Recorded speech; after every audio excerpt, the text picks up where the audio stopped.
हरिओम तत्सत। जन्म कुंडली विश्लेषण। यह तुला लग्न की कुंडली है। सबसे पहले सूर्य से फलादेश प्रारंभ करते हैं। सूर्य इस कुंडली में आमदनी भाव के स्वामी हैं और द्वितीय भाव में विराजमान है, जिसके कारण आमदनी बहुत अच्छी होती है। अचानक लाभ प्राप्त होता है, धन एवं कुटुंब का सुख प्राप्त होता है, धन का संग्रह होता है और ऐसे व्यक्ति को जीवन में कभी भी धन की कमी नहीं होती है। परंतु यह तो सूर्य का अकेले का फलादेश हो गया, लेकिन सूर्य पर केतु की दृष्टि है, जिसके कारण सूर्य पीड़ित हो गए। तो अब सूर्य पीड़ित होने के कारण जो जो लाभ हो रहा था उसमें उसमें परेशानी होगी। क्या परेशानी होगी? आमदनी प्राप्त करने में कठिनाइयों का सामना करना पड़ता है, धन का संग्रह सही प्रकार से नहीं होता है, कुटुंब के सुख में भी परेशानी होती है, उनसे भी मतभेद होती है। और द्वितीय भाव वाणी का भी होता है, तो वाणी में भी उग्रता रहती है, तेजी रहती है। और यहाँ से सूर्य दृष्टि डाल रहे हैं अष्टम भाव में, जिसके कारण कुछ कठिनाइयों के साथ आयु में वृद्धि होती है। तो सबसे मेन प्रॉब्लम क्या है कि सूर्य के पीड़ित होने के कारण सही प्रकार से आमदनी नहीं होता है और परिश्रम का पूर्ण लाभ प्राप्त नहीं हो पाता है और धन का संग्रह भी नहीं हो पाता है। तो इसलिए सूर्य की आराधना करें, सूर्य का मंत्र जाप करें और जो आपको उपाय बताया गया कुंडली में वो करें और केतु से संबंधित दान एवं उपाय करें। हालांकि केतु 27 अंश का, बहुत व्यक्ति बोलेंगे कि केतु 27 अंश का है और सूर्य 5 अंश का है, तो फिर परेशानी नहीं होनी चाहिए। लेकिन आपके जीवन में तो परेशानी हो रही है ना, अभी आपका रोजगार भी नहीं चल रहा है, आमदनी भी नहीं हो रही है। तो ऐसा नहीं है, अगर अंशात्मक दूरी ज़्यादा होती है तो परेशानी कुछ कम होती है, लेकिन होती जरूर है। तो इसलिए केतु से संबंधित उपाय करना अत्यंत ही आवश्यक।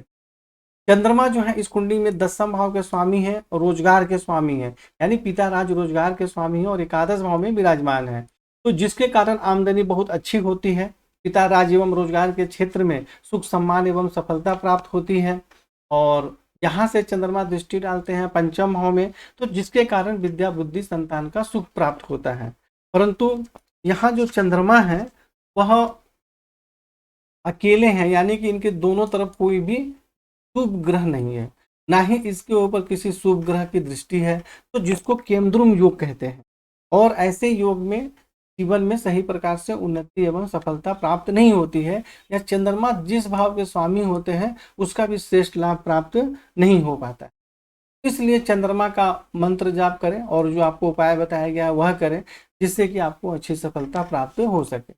मंगल जो है इस कुंडली में सप्तम भाव के स्वामी है, यानी पत्नी के स्वामी है और द्वितीय भाव के स्वामी है, धन एवं कुटुंब के स्वामी है। पत्नी के स्वामी है, व्यवसाय के स्वामी है, धन एवं कुटुंब के स्वामी है, लग्न में विराजमान है। तो तुला लग्न की कुंडली में मंगल को अकारक माना जाता है। तो लग्न में विराजमान होने के कारण ऐसे व्यक्ति पराक्रमी, हिम्मती, परिश्रमी भी होते हैं। स्वभाव भी ऐसे व्यक्ति का कुछ उग्र होता है और धन एवं कुटुंब का सुख प्राप्त होता है, धन का संग्रह होता है। और जहां से मंगल दृष्टि डाल रहे हैं चतुर्थ भाव में, जिसके कारण माता भूमि भवन का सुख प्राप्त होता है। सप्तम भाव में दृष्टि के कारण पत्नी एवं वैवाहिक जीवन का सुख प्राप्त होता है, दैनिक व्यवसाय में सफलता प्राप्त होती है। परंतु जो मंगल है एक अग्नि तत्व ग्रह है, भले ही अपने घर में क्यों न दृष्टि डाले, तो जिसके कारण थोड़ा पति पत्नी में मतभेद भी बना रहता है। और अष्टम भाव में दृष्टि के कारण आयु में वृद्धि होती है और लग्न में मंगल के विराजमान होने के कारण स्वास्थ्य से संबंधित भी कुछ परेशानी होती है या सिर में चोट इत्यादि भी लगने की संभावना रहती है। तो इस पर विशेष ध्यान देना चाहिए। बुध इस कुंडली में भाग्य भाव के स्वामी है और द्वादश भाव के स्वामी है, यानी खर्च के स्वामी है। और बुध जो है द्वितीय भाव में विराजमान है, तो जिसके कारण धन एवं कुटुंब का सुख प्राप्त होता है, धन का संग्रह होता है। परंतु खर्च भी ऐसे व्यक्ति का ज्यादा रहता है, लेकिन उसके साथ साथ बाहरी स्थानों के संपर्क से आमदनी के भी योग बनते हैं। और यहाँ से बुध जो है अष्टम भाव में दृष्टि डाल रहे हैं, जिसके कारण आयु में वृद्धि होती है। तो बुध से संबंधित कुछ सामान्य उपाय बताए गए हैं, वो आपको समय समय पर करते रहना चाहिए। गुरु जो है इस कुंडली में तृतीय भाव के स्वामी होते हैं और षष्ठ भाव के स्वामी होते हैं, यानी पराक्रम के, भाई बहन के स्वामी और रोग एवं शत्रु के स्वामी होते हैं। गुरु को इस कुंडली में अकारक माना जाता है। परंतु मेरा मानना है कि गुरु यदि राहु से पीड़ित होते हैं तभी ज्यादा परेशानी करते हैं, ऐसे कोई ज्यादा विशेष परेशानी नहीं करते हैं। तो गुरु यहाँ भाग्य स्थान में बैठे हुए हैं और पराक्रम के स्वामी हैं और षष्ठ भाव के भी स्वामी हैं, तो कठिन परिश्रम के माध्यम से भाग्य की उन्नति होती, आप धर्म का पालन भी करते हैं। और यहाँ से गुरु दृष्टि डाल रहे हैं लग्न पे, तो जिसके कारण शारीरिक स्वास्थ्य से संबंधित कुछ परेशानी होती है, परंतु सम्मान एवं प्रतिष्ठा में वृद्धि होती है और ऐसे व्यक्ति ईमानदार होते हैं। तृतीय भाव में दृष्टि के कारण पराक्रम में वृद्धि होती है, भाई बहन का सुख प्राप्त होता है। पंचम भाव में दृष्टि के कारण कुछ कठिनाइयों के साथ विद्या बुद्धि संतान का सुख प्राप्त होता है। तो गुरु से संबंधित दान उपाय आपको बताए गए हैं, वह करना है। और जो ग्रह इस कुंडली में अकारक होते हैं वही सबसे ज्यादा मजबूत है, तो इसका दान एवं उपाय आपको करना चाहिए। शुक्र जो है इस कुंडली में लग्नेश है, लग्न भाव के स्वामी है, अष्टम भाव के स्वामी है, आयु के भी स्वामी और तृतीय भाव में विराजमान है। तो जिसके कारण पराक्रम में वृद्धि होती है, भाई बहन का सुख प्राप्त होता है, शारीरिक स्वास्थ्य सौंदर्य सम्मान एवं प्रतिष्ठा में वृद्धि होती है, आयु में भी वृद्धि होती है। और यहाँ से दृष्टि डाल रहे हैं नवम भाव पर, जिसके कारण भाग्य की उन्नति भी होती है और धर्म का पालन भी करते हैं। शुक्र जैसे गुरु के घर में है तो थोड़ा मतलब जो लाभ मिलना चाहिए उसमें थोड़ी कमी हो सकती है, लेकिन ऐसी कोई विशेष परेशानी नहीं होती। आप शुक्र को प्रबल करें जिससे कि आपको श्रेष्ठ लाभ प्राप्त होगा। शनि जो है इस कुंडली में चतुर्थ भाव के स्वामी है और पंचम भाव के स्वामी, विद्या बुद्धि संतान के स्वामी है और माता भूमि भवन के भी स्वामी है। और शनि इस तुला लग्न की कुंडली में राजयोग कारक ग्रह होते हैं।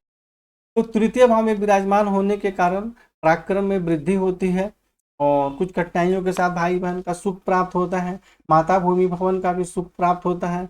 और यहाँ स्वयं के अपने ही घर में दृष्टि डाल रहे हैं, तो जिसके कारण विद्या बुद्धि संतान का श्रेष्ठ सुख प्राप्त होता है। और यहाँ से नवम भाव में दृष्टि के कारण भाग्य की उन्नति होती है, धर्म का पालन करते हैं, उच्च शिक्षा भी प्राप्त होती है। और द्वादश भाव में दृष्टि के कारण बाहरी स्थानों के संपर्क से सहयोग एवं सफलता प्राप्त होती है। तो यहाँ शनि कोई आपको विशेष परेशानी का योग नहीं बना रहे हैं। और शनि जब सूर्य या चंद्रमा को या मंगल से संबंध स्थापित करते हैं तभी सबसे ज्यादा परेशानी होती है। तो जो आपको उपाय कुछ सामान्य उपाय बताए गए हैं वो आपको करना चाहिए।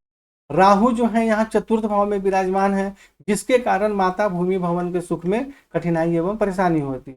अष्टम भाव में दृष्टि के कारण कुछ कठिनाइयों के साथ आयु में वृद्धि होती है, परंतु दसम भाव में दृष्टि के कारण पिता राज्य एवं रोजगार के क्षेत्र में कठिनाई एवं परेशानी होती है। सही प्रकार से रोजगार या व्यवसाय नहीं चलता है, पिता से भी मतभेद हो जाता है या पिता के स्वास्थ्य में भी परेशानी होती है। लेकिन द्वादश भाव में दृष्टि के कारण बाहरी स्थानों के संबंध से आपको सहयोग भी प्राप्त होता है। केतु यहाँ चतुर्थ भाव में विराजमान है, जिसके कारण पिता राज्य रोजगार के क्षेत्र में कठिनाई एवं परेशानी होती है। रोजगार सही प्रकार से नहीं चलता है या जॉब करते हैं उसमें भी परेशानी होती है और पिता से भी कभी कभी मतभेद हो जाता है या उनके स्वास्थ्य में भी प्रॉब्लम होता है।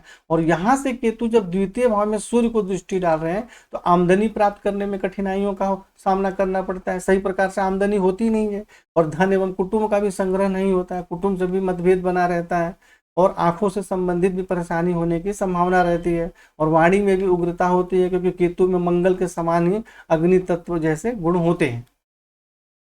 चतुर्थ भाव में दृष्टि डालेंगे तो माता भूमि भवन के सुख में भी कठिनाई एवं परेशानी होती है। षष्ठ भाव में दृष्टि डालने के कारण शत्रु पक्ष पर प्रभाव रहता है, उस पर विजय प्राप्त होती है, नौकरी में भी सफलता प्राप्त होती है, ननिहाल पक्ष से भी सहयोग प्राप्त होता है। तो इस प्रकार आपको सारे फलादेश समझाने के लिए यह वीडियो बनाया गया है। आपकी कुंडली में सभी फलादेश विस्तार से लिखे गए हैं एवं उपाय भी बताए गए हैं। हो सकता है कि यहाँ बताने में कुछ मुझसे छूट गया। अब आपका सबसे मुख्य कारण क्या है कि आपका रोजगार और व्यवसाय नहीं चल रहा है। तो रोजगार और व्यवसाय नहीं चल रहा है तो उसके लिए हम किसको देखेंगे, दसम भाव को देखते हैं, सप्तम भाव को देखते हैं, एकादश भाव को देखते हैं और द्वितीय भाव को मुख्य रूप से देखा जाता है। तो दसम भाव के स्वामी जो चंद्रमा है वह एकादश भाव में विराजमान है और केंद्रुम योग का निर्माण कर रहे हैं, अर्थात इनके दोनों तरफ कोई शुभ ग्रह नहीं, नहीं शुभ ग्रह की दृष्टि है। और एकादश भाव में कई विद्वान जो है चंद्रमा को निष्फल भी मानते हैं, इसलिए उसका श्रेष्ठ लाभ प्राप्त नहीं हो पा रहा है, तो चंद्रमा को प्रबल करें। दूसरी चीज की सप्तम भाव का स्वामी तो खुद के घर में देख रहे हैं, व्यवसाय का स्वामी, यह तो अच्छा है और मंगल किसी ग्रह से पीड़ित भी नहीं है, परंतु अब उसके साथ आमदनी का भी योग देखना जरूरी है।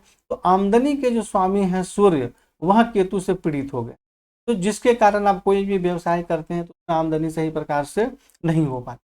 तो मुख्य रूप से आपको सूर्य और चंद्रमा जो है इनका उपाय करना जरूरी है। यानी उपाय मतलब कि चंद्रमा का मंत्र जाप करें, प्रबल करें, और सूर्य का भी मंत्र जाप करें, प्रबल करें।